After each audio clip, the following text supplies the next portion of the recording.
Assalamualaikum warahmatullahi wabarakatuh. Halo semuanya. Perkenalkan, saya Amelia Sari dengan NPM A1E024014 dan teman saya Delvika Jason Vernola dengan NPM A1E024038. Pada kesempatan kali ini kami akan menjelaskan media pembelajaran fisika dengan tema gerak lurus beraturan atau GLB.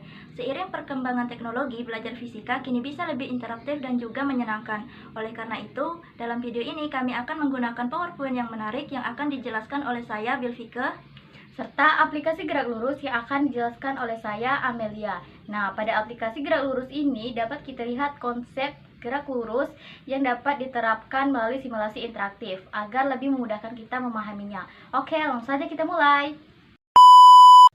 Oke, baik. Di sini saya akan menjelaskan media pembelajaran fisika dengan tema gerak lurus beraturan atau GLB. Apa itu GLB? Gerak lurus beraturan atau GLB merupakan gerak suatu benda dalam lintasan lurus yang memiliki kecepatan konstan atau tetap, sehingga dapat dikatakan tidak ada perubahan kecepatan atau percepatannya sama dengan 0. Adapun persamaan dari GLB ini meliputi V sama dengan S per T, yang mana V itu kecepatan atau kelajuan, satuan SI-nya yaitu meter per sekon, dan S adalah jarak atau perpindahan dengan satuan SI-nya yaitu meter, dan T adalah waktu dengan satuan SI-nya yaitu sekon. Jika dalam soal itu ditanyakan jarak, maka rumusnya menjadi S sama dengan V dikali T. Dan jika dalam soal itu ditanyanya waktu, maka rumusnya menjadi T sama dengan S per V.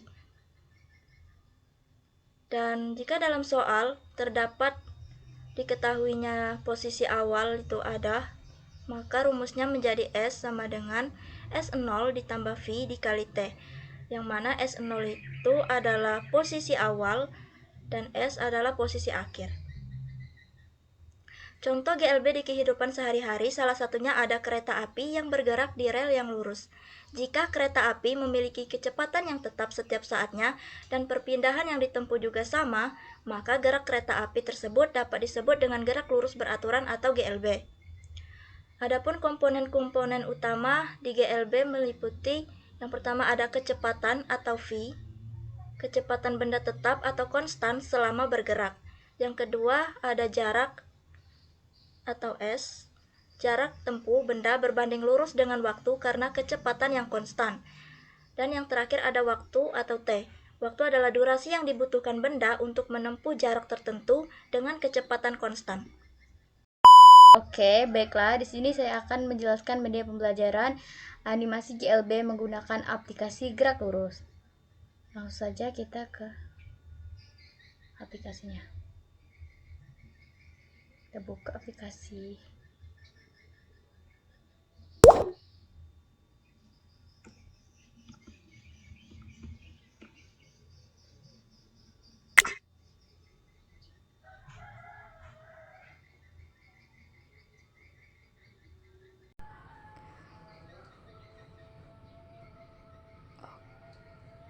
Oke, langsung saja kita klik mulai. Di sini kita pilih materi gerak lurus. Di sini kan kita mau pelajari gerak lurus beraturan. Kita klik materi gerak lurus, next. Nah, kita amati dulu anak kecil itu berjalan. Nah, berdasarkan animasi tadi, apa yang dimaksud dengan gerak? Setelah kita amati, gerak adalah perubahan posisi suatu objek yang diamati dari suatu titik acuan, dan posisi merupakan kedudukan suatu benda terhadap titik acuan. Sembarang titik yang dipakai sebagai patokan untuk menentukan posisi suatu benda disebut dengan titik acuan. Dan gerak lurus itu adalah perubahan posisi suatu benda pada lintasan yang lurus, di mana yang telah kita lihat animasi anak yang berjalan tadi. Nah, selanjutnya itu kita amati mobil yang sedang bergerak, mobil A dan mobil B. Ada pertanyaan, dari kedua mobil tersebut, manakah yang melakukan perpindahan dan berapakah jarak yang ditempuh oleh kedua mobil tersebut? Dan jawabannya itu adalah, yang melakukan perpindahan adalah mobil A ke posisi 3 meter dan menempuh jarak sejauh 3 meter. Dan yang mobil B tidak mengalami perubahan karena yang mobil B kembali lagi ke posisi semula, yaitu 0 meter hasilnya setelah dihitung. Jadi, apakah yang dimaksud dengan jarak dan perpindahan itu? Lihat next. Nah, jadi jarak dan perpindahan. Jarak adalah panjang lintasan yang ditempuh oleh suatu benda. Jarak merupakan besaran skalar sehingga hanya memiliki nilai tanpa arah. Contoh, Rino berlari sejauh 5 meter. Nah, dia berlari sejauh 5 meter itu hanya memiliki nilai, tapi tidak ada arahnya. Dan yang kedua yaitu perpindahan. Perpindahan adalah perubahan kedudukan suatu benda pada selang waktu tertentu. Perpindahan memiliki nilai dan arah, maka perpindahan merupakan besaran vektor. Contohnya yaitu, ibu pergi ke pasar menggunakan sepeda motor di arah sejauh 4 meter dalam waktu 15 menit. Next, ada juga kecepatan dan kelajuan, di mana kecepatan dan kelajuan itu simbolnya yaitu V. Kelajuan adalah jarak yang ditempuh oleh benda setiap satuan waktu. Alat untuk mengetahui kelajuan disebut dengan speedometer. Kelajuan merupakan besaran skalar karena kelajuan hanya memiliki nilai saja dan tidak memiliki arah. Terus yang kedua itu sama simbolnya V. Kecepatan adalah perpindahan benda setiap satuan waktu. Alat untuk mengukur kelajuan yaitu velocity. Besaran kecepatan adalah besaran vektor karena kecepatan mempunyai nilai dan arah. Karena kecepatan mempunyai nilai dan arah. Oke, next itu ada kelajuan rata-rata dan kecepatan rata-rata. Kelajuan rata-rata didefinisikan sebagai hasil bagi jarak total yang ditempuh dengan waktu tempuhnya, dan kecepatan rata-rata didefinisikan sebagai hasil bagi perpindahan dengan selang waktu.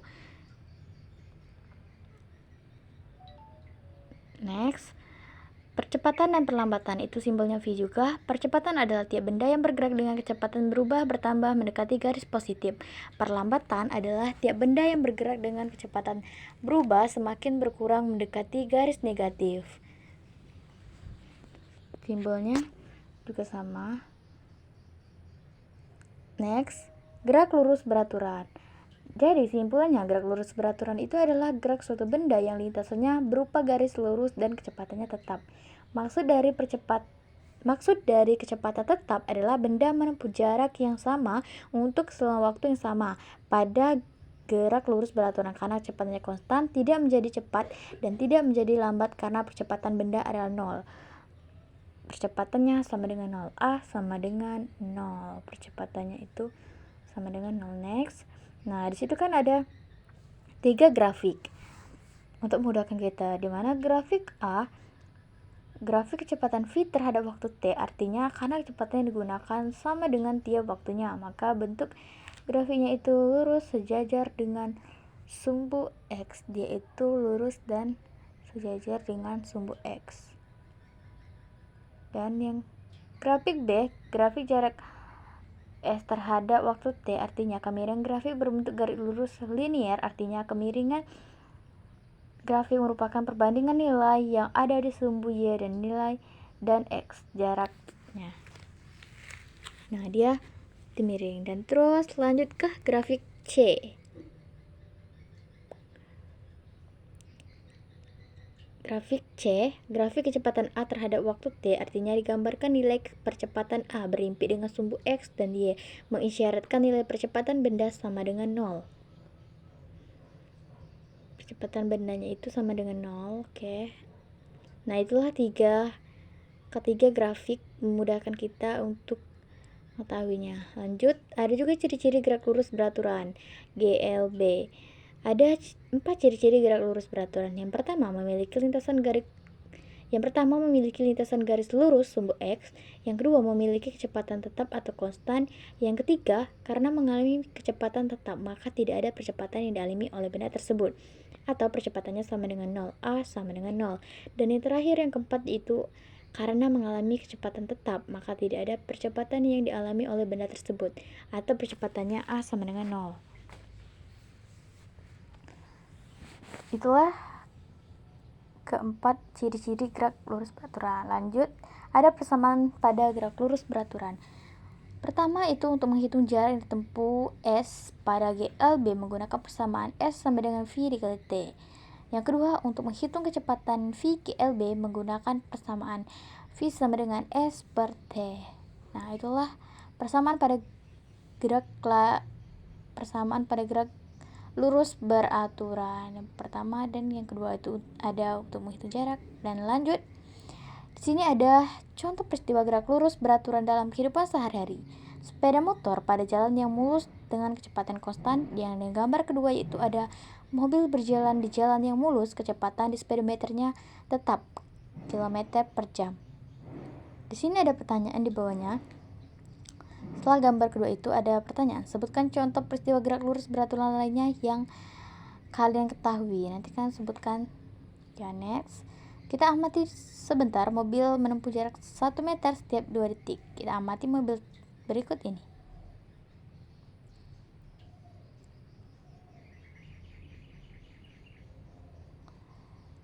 Ya, setelah kita amati, oke. Next. Di sini ada contoh soal.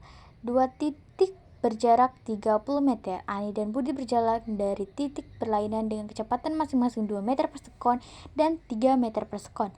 Maka kedua anak bertemu setelah kita lihat pembahasannya menggunakan animasi di aplikasi berikut ini. Kita lihat. Oke, klik. Kita dengarkan seksama ya. Jadi kalau kita mau bikin gambarnya gini, ada 2 titik, ini ada 2 titik. 2 titik ini jaraknya 30 meter. Nah, dari 2 titik itu Ani sama Budi jalan dari titik yang berlainan. Misalnya kalau Ani di sini, A, Ani, B-nya Budi, Ani-nya 2 meter per second. Kalau Budi 3 meter per second. Nah, nanti Ani sama Budi ketemunya setelah berapa detik ya, terus jaraknya berapa. Nah, gini, kalau untuk Ani kecepatannya 2 meter per detik. Artinya dalam 1 detik Ani ini bisa menempuh jarak 2 meter. Sedangkan untuk Budi dalam 1 detik bisa menempuh jarak 3 meter. Jadi dalam 1 detik mereka berdua kalau dijumlah bisa menempuh jarak 5 meter. Nah, 2 detik kemudian dia akan menempuh jarak 5 meter lagi, jadi 10 meter. Nah, sampai berapa detik akan menemukan jarak 30 meter? Ya udah, 3 detik kemudian jadinya 15, 4 detik kemudian jadinya 20, 5 detik kemudian jadinya 25 meter. Nah, sekarang kalau 6 detik kemudian, nah di sini baru ketemu 30 meter. Jadi, dia ketemu pada waktu 6 detik. Atau kalau kita mau pakai cara yang lebih cepat lagi, jaraknya kan 30 meter. Dibagi dengan kecepatan Ani tambah Budi, kita jumlah. Jadi 2 tambah 3.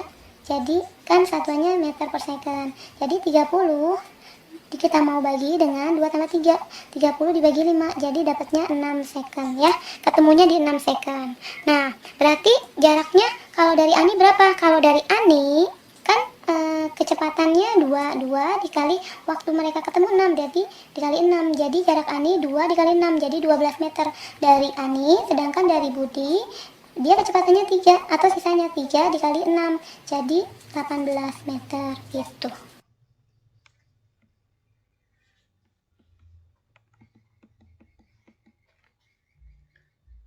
Oke, baik, itulah penjelasan dari contoh soal ini tadi. Telah mendapatkan hasilnya.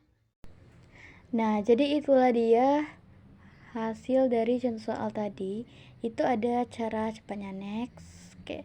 Di sini ada kuis GLB. Sama pelajari tentang GLB. Mari kita jawab pertanyaan-pertanyaan berikut.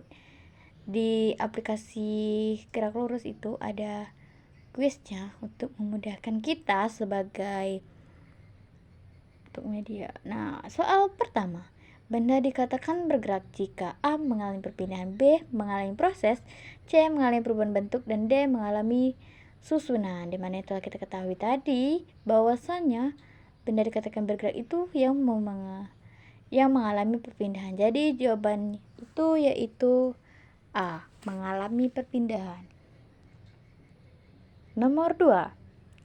Jika Budi mengendarai sepeda motor yang memiliki kecepatan tetap 36 km per jam selama 10 sekon, maka jarak yang ditempuh oleh Budi itu adalah, kita cari dengan menggunakan rumus yang telah kita paparkan tadi. Hasilnya yaitu 100 meter. Kita klik 100 meter. Nanti kalian cari sendiri ya. Nah, terus nomor 3. Jarak kota Banda Aceh ke kota Medan adalah 420 km. Jarak tersebut dapat ditempuh dalam waktu 7 jam.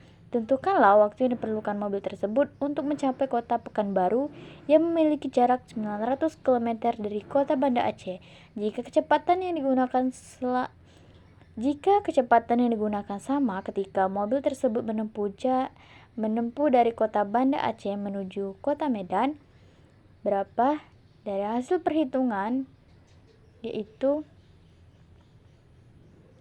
dengan kecepatannya, hasil perhitungannya itu 15 jam. Kita klik 15 jam.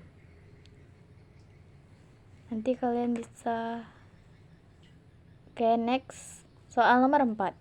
Reza berlari dengan kecepatan 2 meter per sekon. Jarak yang ditempuh Reza selama 3,5 menit adalah, kita hitung jaraknya. Tadi kan sudah dibahas, jadi di sini 420. Next, nomor terakhir, nomor 5. Suatu benda mengalami gerak lurus beraturan, memiliki A. Kecepatan tetap percepatan berubah, B. Kecepatan berubah percepatan tetap, C. Kecepatan tetap percepatan 0, D. Kecepatan tetap percepatan tetap. Dimana yang telah kita ketahui tadi, setelah kita bahas bahwasanya gerak lurus beraturan itu kecepatannya tetap dan percepatannya 0. Jadi di sini jawabannya itu C. Kecepatan tetap dan percepatannya itu 0. Karena telah kita bahas tadi bahwasanya gerak lurus beraturan itu kan ada di definisinya juga. Selanjutnya kita klik, jawabannya itu C. Oke, kita tunggu sebentar, kita klik jawaban C, kecepatan tetap dan percepatan 0. Oke, nah setelah menyelesaikan kuis, di situ ada nilai kalian berapa. Di sini enaknya kan kalian bisa langsung kuis di aplikasi ini. Kalian menggunakan media pembelajaran aplikasi gerak lurus ini. Apabila kalian belum mendapatkan nilai sempurna atau 100, kalian bisa mempelajarinya lebih mendalam lagi dari awal tadi. Maka kalian akan paham dan bisa mendapatkan nilai yang lebih baik lagi. Itulah media pembelajaran yang digunakan. Oke. Nah, dari penjelasan tadi dapat kita pahami bahwa gerak lurus beraturan adalah gerak benda dengan lalu lintas lurus dan dengan kecepatan tetap. Dengan mempelajari media pembelajaran seperti PowerPoint dan juga gerak lurus dapat memudahkan kita memahami fisika dan juga belajarnya lebih menarik. Kami berharap dari penjelasan kami tadi dapat bermanfaat bagi kalian semua. Terima kasih atas perhatiannya dan mohon maaf jika ada kesalahan dalam penyampaian. Sampai jumpa di kesempatan berikutnya. Kami akhiri. Wassalamualaikum warahmatullahi wabarakatuh.